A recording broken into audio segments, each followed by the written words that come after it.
Bíblias na carta de Paulo aos Efésios, capítulo 5.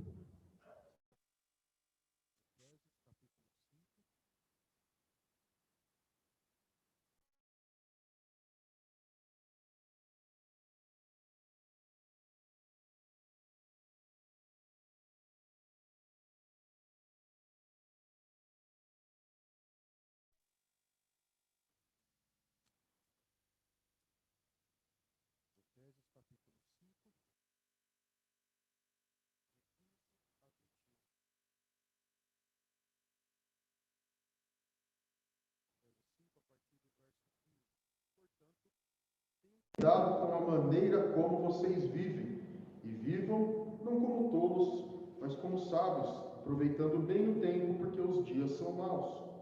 Por esta razão, não sejam insensatos, mas procurem compreender qual é a vontade do Senhor.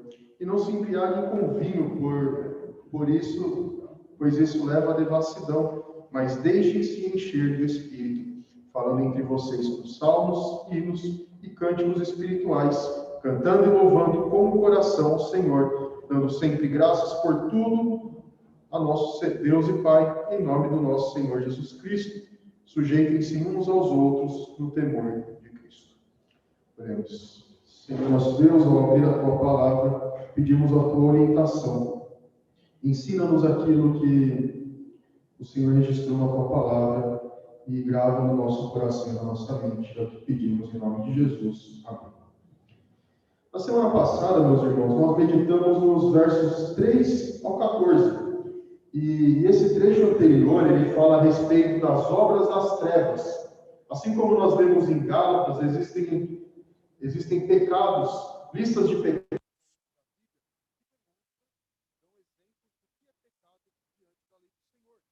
E os versos 3 ao 14, mais uma vez, eles mostraram alguns desses pecados que podem ser praticados. Como o verso 3, a imoralidade sexual, impureza, avareza, que é idolatria. Então, dentro de uma sociedade que está acostumada a um determinado modo de vida, há um padrão estabelecido.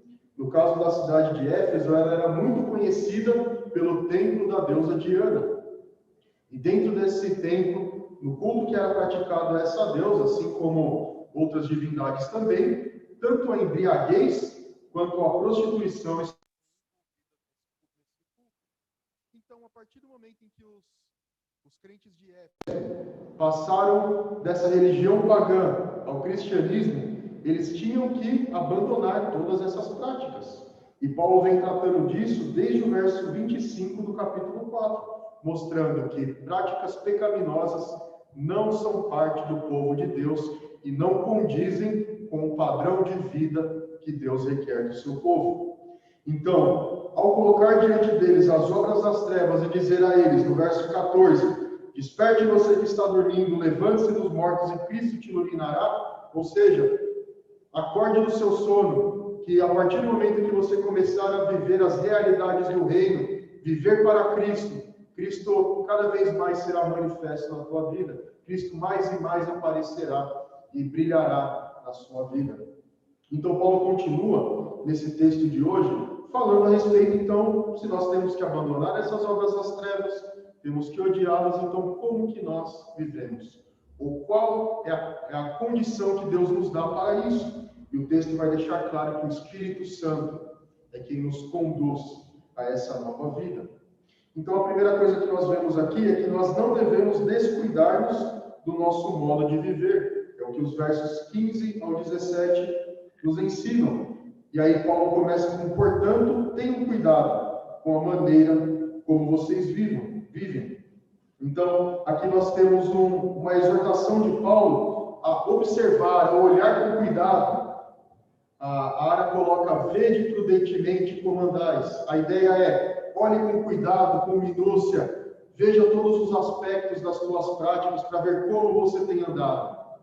Veja com cuidado cada ato seu de vida, para que você identifique se ele está conforme a vontade de Deus ou não. Veja com cuidado, observe. Porque muitas vezes acontece que nós vamos vivendo a nossa vida, temos atitudes, fazemos coisas e dizemos, mas isso é o que eu sempre fiz. Não tem por que eu mudar agora. Deus me fez assim e eu vou continuar assim. Mas Paulo ensina, olhe com cuidado. Veja se de fato é assim. Veja se a sua conduta está de acordo com a vontade de Deus. Então tenham cuidado com a maneira como vocês vivem. E aí ele completa, e vivam não como tolos, mas como sábios. Então, as palavras que Paulo usa aqui é aquele que não tem sabedoria e aquele que é sábio. Então, não vivam como aqueles que não conhecem a vontade do Senhor, não vivam como aqueles que não conhecem a revelação da palavra, não vivam como aqueles que desconhecem completamente a vontade do Senhor, mas vivam como sábios. Porque Paulo já tratou anteriormente sobre a sabedoria, dizendo que a verdadeira sabedoria vem da palavra de Deus, da revelação do Senhor, do conhecimento da obra da redenção. Então, a verdadeira sabedoria, conforme as Escrituras, não é saber muitas coisas fora da palavra de Deus, mas é conhecer a vontade do Senhor. É conhecer aquilo que Deus fez por nós, é conhecer aquilo que Deus executou no plano da redenção, é conhecer quem é o Senhor, o que Ele fez, o que Ele faz, é conhecer verdadeiramente a palavra do Senhor. Então Paulo diz para eles, observem o que vocês fazem, observem como vocês vivem à luz daquilo que vocês têm aprendido da palavra de Deus. Não é possível que o povo de Deus não conheça a revelação de Deus. Não é possível que o povo de Deus não conheça a sua vontade. É claro que essa verdade revelada ela não é conhecida de uma vez só. Não é a partir do momento que nós recebemos o batismo que tudo nós aprendemos, mas nós vamos conhecendo. Tito 2 fala que nós vamos sendo educados na justiça para conhecer qual é a vontade do Senhor. Então, qual que é a nossa tarefa? Nossa tarefa é conhecer o que Deus revela.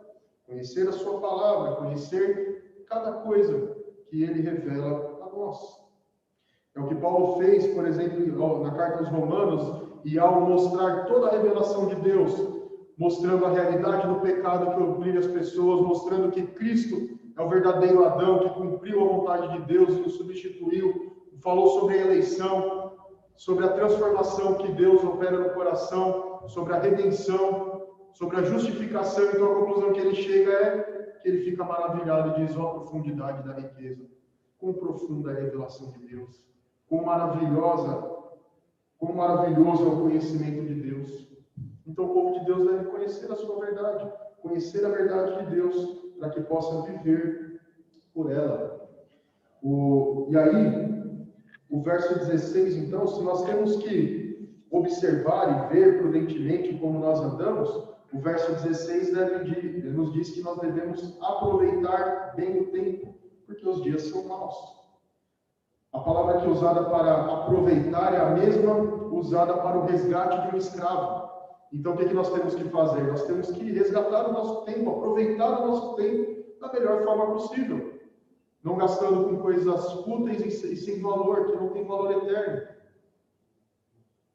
Não perder as oportunidades que Deus nos dá de revelar a sua palavra a outros, de transmitir a verdade do Evangelho.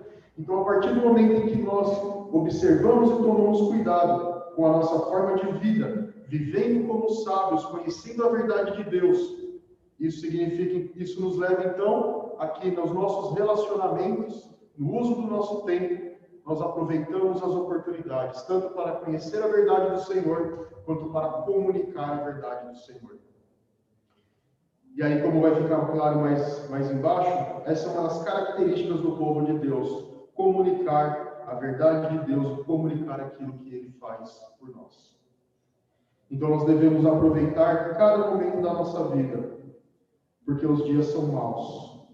Então, se nós pensarmos em como era a sociedade de Éfeso, se a cidade era a principal da adoração à deusa Diana, se aquela cidade é a que possuía um suntuoso templo, um grandioso templo, aquela deusa, e aí nós vemos no conflito de Paulo com os cidadãos de Éfeso, no capítulo 19 de Atos, que a partir do momento em que as pessoas iam se convertendo, o comércio que girava em torno do templo foi prejudicado, e isso causou uma revolta daquelas pessoas, porque o Evangelho transforma.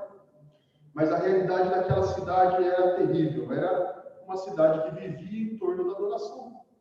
Era uma cidade que vivia em torno da idolatria. Então era muito comum que as pessoas fossem até as prostituições cultuais, estivessem embriagadas, vivessem em devassidão, estivessem impuras. Então, dentro de uma sociedade que anda completamente longe de Deus e completamente fora da verdade, ali temos os tempos maus. E você pode pensar em hoje também. Hoje a situação é a mesma. O que é exaltado e adorado pela sociedade? São os valores do reino ou são as práticas pecaminosas? Os tempos são maus porque o ser humano sempre busca viver conforme a sua própria vontade. O ser humano sempre busca satisfazer os seus desejos. Tanto que a máxima maior hoje é: se te faz bem, faça. Não importa o que os outros pensam. Então, em tempos maus, nós devemos cuidar do nosso tempo. Nós devemos usar o nosso tempo bem. Porque nós seremos surpreendidos por tomadas de decisões, por ações e atitudes. E nesses momentos nós revelamos aquilo que está no nosso coração. Portanto, nós devemos aproveitar, cuidar do nosso tempo. Devemos usá-lo da melhor forma possível, para que nós não sejamos como insensatos, mas que nós possamos compreender qual é a vontade do Senhor. Então, a partir do momento em que nós temos um novo modo de vida, um novo modo de pensar, que é conforme a vontade de Deus, e nós temos a obrigação e necessidade de conhecer a verdade de Deus, nós devemos compreender essa vontade do Senhor. Então, não é meramente decorar os versículos, decorar os textos, mas compreender o que Deus revela a nós. Compreender o que é agradável do Senhor. Compreender o que Deus quer que nós façamos. Perceba que não é aquela ideia que foi propagada pelo movimento monástico, pelos movimentos de separação da sociedade, em que as pessoas pensavam: então, se eu tenho que viver esperando Cristo, eu tenho que me afastar, eu tenho que estar em uma comunidade onde só lemos a palavra de Deus. Mas conhecer a vontade do Senhor não é isso. Conhecer a vontade do Senhor é saber como agir em meio às nossas tarefas diárias. Como eu posso ser um bom empregado no meu trabalho, como eu posso ser um bom pai de família, como eu posso ser uma boa mãe, um bom filho, que é o que nós vamos ver depois na sequência. O capítulo 6 de Efésios fala sobre a relação de pais e filhos, marido e mulher para com seu marido. Então, conhecer a vontade do Senhor é expresso ou se manifesta na nossa conduta diária. Como que nós nos relacionamos com as pessoas? Quais são os tipos de conversa que nós temos com essas pessoas?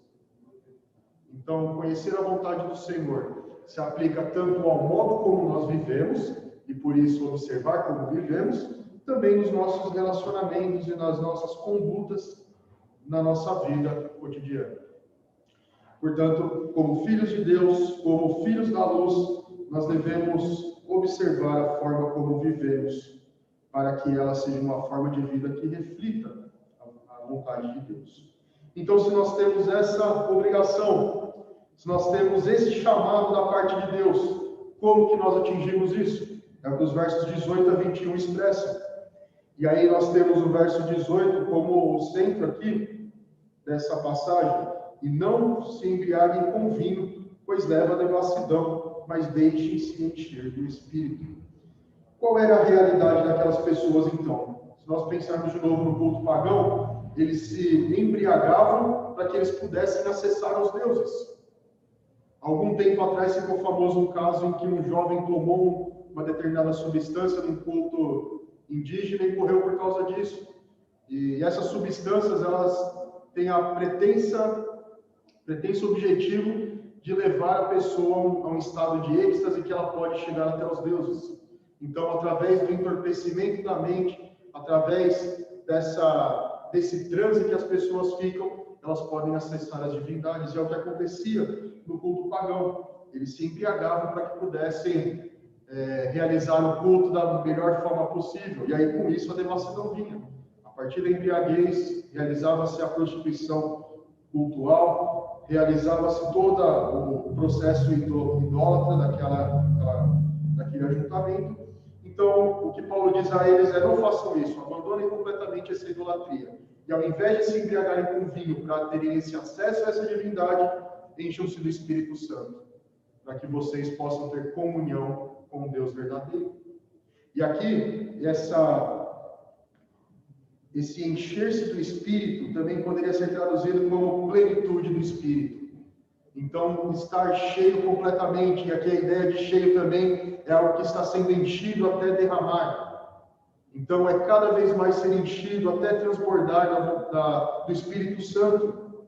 E nós temos ouvido a respeito da plenitude do Espírito em muitos lugares, muitas igrejas, que ele se manifesta por meio de manifestações miraculosas.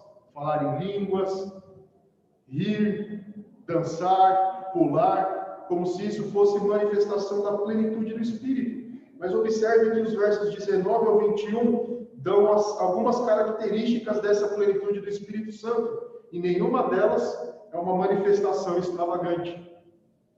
Nós temos 3 manifestações, ou 3 coisas que o Espírito Santo gera em nós: falar com salmos, hinos e cânticos espirituais, agradecer a Deus e sujeitar-se aos outros.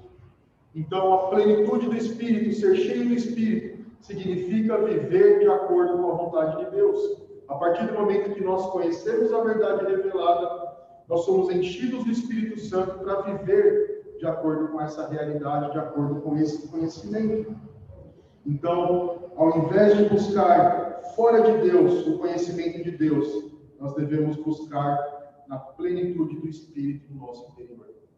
Não devemos buscar pelo nosso próprio conhecimento a transformação, não devemos buscar em coisas que nós possamos fazer, mas o modo pelo qual nós podemos obter a comunhão plena com Deus e viver as realidades do reino é através do enchimento do Espírito Santo, do transbordamento do Espírito Santo em nossa vida. E aí a primeira das características, então, é falar entre vós com salmos, hinos e cânticos espirituais, cantando e louvando com o coração ao Senhor. Alguns comentaristas colocam essas 3 categorias como distinções. A primeira delas, os salmos, que nós temos registrado na Bíblia. Os hinos, nós temos alguns hinos que são registrados na Palavra de Deus, que a igreja primitiva cantava, que os irmãos cantavam. E nós também temos algumas canções do Espírito, como a canção de Maria, a canção de Zacarias, que Deus deu a alguém em um momento específico. Mas, de qualquer forma, nós podemos também considerar esses hinos, cânticos espirituais e salmos como também um canto de forma geral.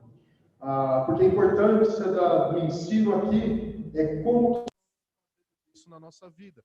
Então ele fala falando entre vós com salmos, hinos e cânticos espirituais e cantando e louvando ao Senhor no coração. Então, como que eu e você podemos fazer isso? Falar entre vós com salmos, hinos e cânticos espirituais significa que nos nossos relacionamentos, nas nossas conversas, os assuntos que temos quando conversamos devem ser de louvor ao Senhor. Os cânticos, as canções, elas são cantadas e são compostas para levar o povo à adoração de Deus. E aí, por exemplo, os salmos, eles refletem a condição humana, as dificuldades do ser humano e também as alegrias através daqueles salmos. As canções espirituais, por exemplo, quando nós lembramos de Maria e Zacarias, louvam a Deus pela salvação recebida. Então, o povo de Deus, quando se comunica uns com os outros, deve falar a respeito dessas grandezas de Deus. E a segunda parte diz, louvando com o coração ao Senhor. Então, um coração que é cheio da palavra de Deus, o nosso ser transbordando do Espírito Santo, ele faz com que o nosso interior seja tão cheio de gratidão ao Senhor pelo que Ele fez, que nós louvamos a Ele. Nós comunicamos às outras pessoas aquilo que Deus fez. Como nós lemos no Salmo 90, no verso 2, o salmista ali diz, ensina-nos a contar os nossos dias, para que alcancemos coração sábio. O que o salmista queria ali era que Deus lhe desse a condição de contar às outras pessoas o que Deus fez por ele. de contar às outras pessoas a graça maravilhosa de Deus manifesta nas suas vidas. E nós devemos ter esse mesmo desejo, que o Senhor nos ensine a dizer o que Deus fez por nós. Porque muitas vezes nós somos levados a murmurar, a reclamar da situação em que nós nos encontramos, a reclamar das dificuldades, e nos esquecemos do que Deus fez. Se os irmãos se lembrarem do povo no deserto, o que Deus fez por eles? Deus abriu o caminho no meio do mar, Deus deu alimento do céu, Deus deu água da rocha, e na sequência o que nós lemos? O povo murmurando, dizendo: Senhor, era melhor que o Senhor tivesse deixado a gente comendo os pepinos do Egito, comendo dos manjares do Egito. Mas qual era a condição do povo no Egito? Se não era de escravidão e opressão, e nós lemos que conforme o tempo ia passando e as pragas iam sendo levantadas no Egito, a Faraó oprimia mais o povo. E é disso que o povo tem saudade?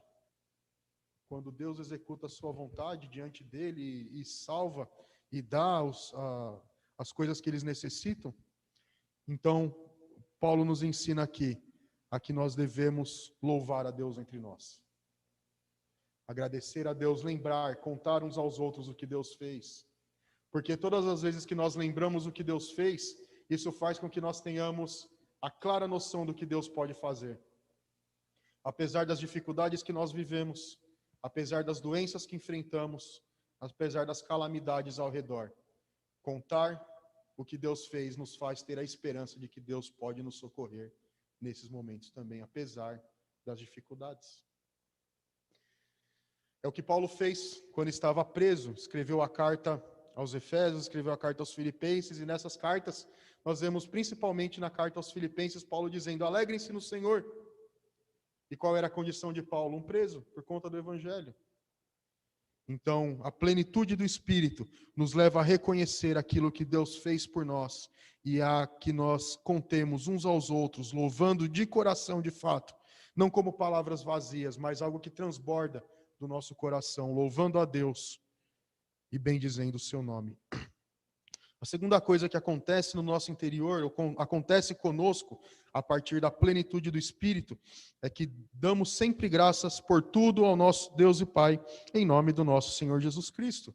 Então aí nós voltamos um pouco naquilo que a primeira característica nos mostra, dando sempre graças a Deus por tudo. Quem é que nos dá aquilo que nós precisamos? Senão o Senhor. Muitas pessoas olham para as suas condições e dizem: eu consegui tudo o que eu tenho. É esse trabalho, é o meu esforço que me dá todas as coisas que eu tenho. E se esquece de quem lhe dá as oportunidades para trabalhar, a saúde, a inteligência para aprender aquele ofício. É o próprio Deus. Se Deus não tivesse lhe capacitado, ele não teria nada. Então, a pessoa cheia do Espírito Santo, com a plenitude do Espírito Santo, reconhece que Deus é o autor de todo o bem que ela recebe, que Deus é aquele que controla e dirige todas as coisas e dá tudo o que nós precisamos. E por isso, então, damos sempre graças a Deus por tudo. Sejam nas dificuldades, sejam nas alegrias. Sempre daremos louvor a Deus pelo que Ele tem feito. Ao Deus e Pai, em nome do nosso Senhor Jesus Cristo. Então, tanto Deus e Pai que nos dá todas as coisas, como também o seu Filho, que morreu em nosso lugar. E aí a principal coisa pela qual nós devemos ser gratos é a obra da redenção. Porque esse mundo ele passa. Esse mundo ele um dia será levado à consumação de todas as coisas e será transformado em novo céu e nova terra. É por isso, e é com essa perspectiva que Paulo e Pedro escrevem dizendo que as tribulações que nós passamos, por mais que sejam duradouras, elas são breves comparada ao eterno peso de glória. Então, se nós compararmos o tempo da nossa vida com o tempo da eternidade e o que ela traz, isso será passageiro. E quando Paulo escreve falando de tribulações, ele passou por tribulações a vida toda dele. E nós podemos ver a lista de coisas pelas quais ele passou. Açoites, quase morte, naufrágios. Em tudo isso, ele pode olhar para esses anos de tribulação e considerar que tudo é passageiro e nada se compara ao que há reservado para os crentes. Então, principalmente, a obra da redenção em Cristo deve ser aquilo que guia a nossa perspectiva e a comparação que nós fazemos com as outras coisas. Porque quando comparado com a eternidade, tudo aqui nessa vida é passageiro e momentâneo. Como nós lemos também no Salmo 90, diz lá que os anos, apesar de parecerem muitos, eles são como a neblina que passa, como a relva que viceja na madrugada e no outro dia passa. Então, um coração grato ao Senhor reconhece, em primeiro lugar, a obra da redenção e é grato por tudo aquilo que Deus faz. E a terceira característica que Paulo coloca aqui, de alguém cheio do Espírito Santo, é que se sujeita aos outros no temor de Cristo. A ideia aqui é a daquela pessoa que não é egoísta e egocêntrica. Você já deve ter visto alguém que tudo gira em torno dela. Se você fala para a pessoa, olha, eu estou um pouco doente hoje, ela fala, eu estou pior que você. Ou se você conta alguma coisa, ela conta uma vantagem maior. São pessoas que acham que o mundo gira em torno dela. E naturalmente o ser humano é assim. Ele acha que tudo gira em torno dele, que as coisas que ele faz devem ser para agradar ao seu próprio desejo, ele deve satisfazer as suas vontades, independente do que alguém diga. Ele não precisa ter um Deus que controla ele. Então, a partir do momento em que o Espírito Santo habita nos nossos corações, nós deixamos o egoísmo de lado e passamos a reconhecer também os outros como superiores a nós.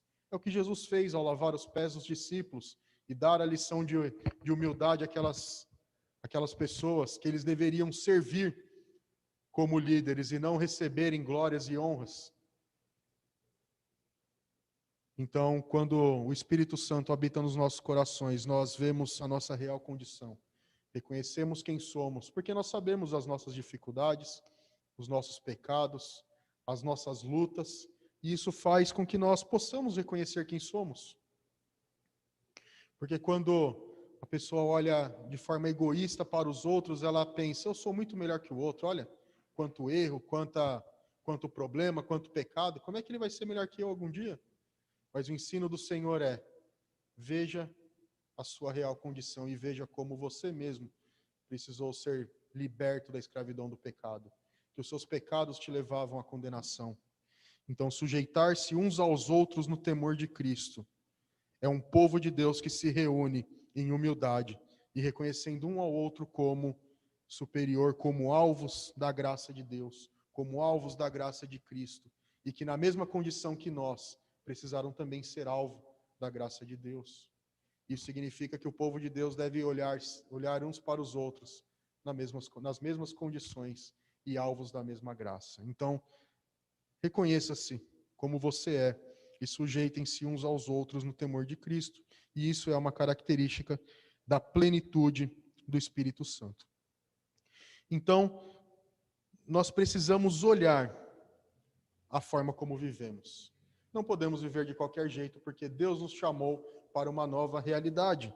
E quem faz com que nós vivamos de forma digna, sejamos sábios e vivamos como pessoas que conhecem e compreendem a vontade de Deus, é o Espírito Santo. A plenitude do Espírito Santo, então, não é confusão, gritaria, manifestações escandalosas, mas são transformações de vida. São modos de vida diferentes, porque naturalmente o ser humano é egoísta, o ser humano reclama e murmura, e o ser humano fala palavras aos outros para ofender e denegrir a imagem do outro.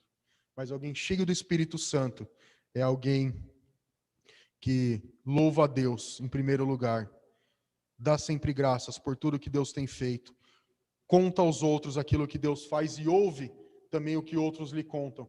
E sujeita-se aos outros para o cuidado mútuo, para se preocupar uns com os outros, para cuidar do irmão, para que ele também seja edificado e cresça na graça e no conhecimento de Deus. Então, o que Paulo nos ensina aqui é para que nós possamos ser conformados à imagem de Cristo, para que vivamos como a nova natureza, odiando as obras das trevas, nós devemos nos encher do Espírito Santo. Devemos buscar a plenitude do Espírito Santo, através da oração, através do estudo da palavra de Deus, para conhecer a vontade do Senhor e pedindo a Deus para que o Espírito Santo habite cada dia mais em nosso coração, para que o Espírito Santo cada dia mais nos capacite para realizar a obra do Senhor, para conhecer a vontade de Deus, para fazer aquilo que nós temos que fazer. Então nós devemos buscar os meios que Deus nos dá, meios esses que também são os meios de graça, a pregação da palavra, a ministração dos sacramentos, a comunhão da igreja. Então, tudo aquilo que Deus nos dá para o crescimento deve ser usado. E aí lembrando, remindo os dias, remindo o tempo, porque os dias são maus, aproveitando bem o tempo. Use seu tempo para buscar a plenitude de Deus. Use seu tempo para louvar a Deus. É claro que nós temos outras atividades para fazer, mas não gaste tempo enchendo a sua mente com coisas que te levam para longe de Deus. A tentação dos dias hoje é gastar horas e horas com séries e filmes. As plataformas dão muita facilidade com isso. E em muitas dessas programações o nome de Deus é deixado de lado, é desprezado, é jogado na lama, e a gente gasta horas e horas com isso. Maratona séries, né? Como o pessoal diz aí que faz. Gasto tempo jogando videogame, gasto tempo com futebol, e assim muitas outras coisas que nos fazem gastar todo o nosso tempo que nós dispomos e nos tiram de fazer o que realmente é importante, que é conhecer a Deus, buscar a plenitude do Espírito, para que assim a nossa vida, as nossas conversas, os nossos relacionamentos sejam vividos de acordo com a sua vontade. Então, o que nós devemos fazer para isso? Nós devemos, então, em primeiro lugar, considerar o nosso modo de vida e pensar diariamente como nós vivemos. Ao chegar no final do dia, pense em tudo que você fez. Atitudes, reações, tomadas de decisão, e pense, eu fui levado a fazer isso por estar guiado pelo Espírito ou pela minha própria vontade? Porque aí nós podemos assim, nos transformar dia a dia e crescer no conhecimento de Deus e crescer na santificação. Busque também encher-se do Espírito a cada dia. Use as oportunidades que Deus te deu para tanto conhecer a vontade revelada de Deus, como também para comunicar essa verdade de Deus. Diga aos incrédulos sobre isso. Diga aos incrédulos o que Deus faz, a maravilhosa obra da redenção, o cuidado, a provisão, o sustento, como Deus cuida do universo e guia cada um dos nossos passos. Busque então a cada momento ser cheio do Espírito Santo, para que assim a tua e a minha vida seja vivida de acordo com a vontade de Deus. E pratique as características espirituais nas tuas conversas com os teus irmãos. Fale com salmos, hinos e cânticos espirituais, louvando a Deus e bendizendo o nome de Deus. Seja grato pelo que Deus te deu. Seja grato pela proteção e o sustento. E quando as coisas vão mal, creia que Deus pode agir. E Ele agirá da forma que Ele deseja, de acordo com a sua vontade. E sujeitem-se uns aos outros. Busquem o bem dos teus irmãos.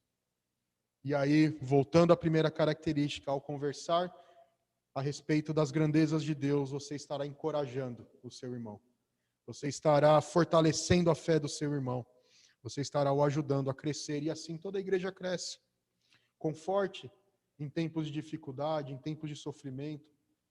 Diga palavras misericordiosas, e assim nós cresceremos todos juntos, em direção à plenitude do Senhor. Que Deus nos ajude a vivermos assim e buscarmos a plenitude do Espírito Santo.